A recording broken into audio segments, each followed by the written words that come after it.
Okay, kinds of elasticity of demand.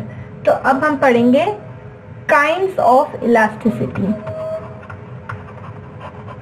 सबसे important price elasticity of demand, then income elasticity of demand, then cross elasticity of demand. एक एक को पढ़ेंगे detail में।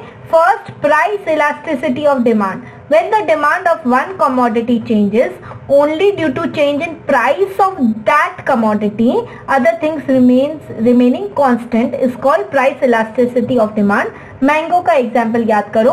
Mango 800 rupees दर्जन बिक रहे थे, उसकी बजाय 300 रुपीज दर्जन बिकने लगे। प्राइस मैंगो की चेंज हुई तो मैंने उसको क्वांटिटी डिमांड को बढ़ा दिया।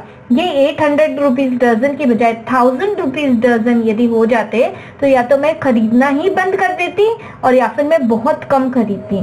So price elasticity of demand is proportionate change in demand due to proportionate change in price. मतलब डिमांड में कितना चेंज हुआ because of change in price, वो हम मेजर करते हैं in price elasticity of demand. So next is income elasticity of demand.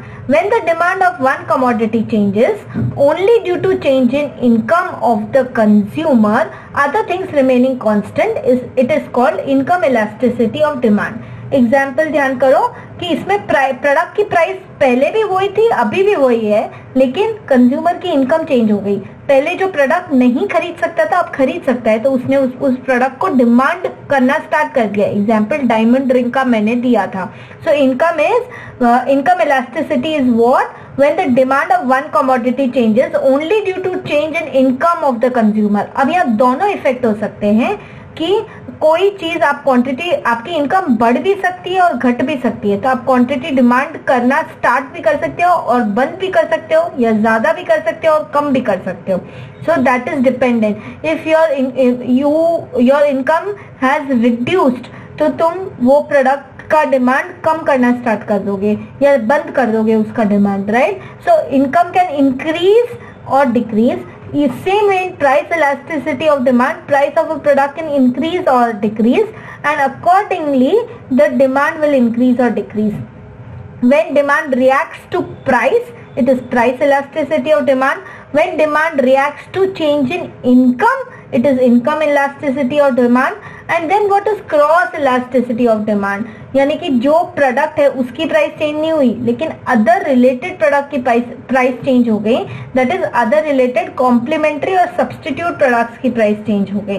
So when the demand of one commodity changes only due to change in price of another related commodity, that is complementary or substitute goods, other things remaining constant, it is called cross elasticity of demand. That is, मैंने आपको बताया था कि T या coffee, T या coffee में से आप टी कंज्यूम कर रहे हैं लेकिन कॉफी की प्राइस बहुत घट गई, so you know just thought of trying coffee, so अपने आप ही टी का डिमांड कम हो गया। तो इसमें टी जो आप कंज्यूम कर रहे थे उस पे कोई फर्क नहीं पड़ा है उसकी प्राइस पे, लेकिन कॉम्प्लीमेंट्री या सब्सटीट्यूट गुड पे फर्क पड़ा, उसकी प्राइस चेंज हो गई।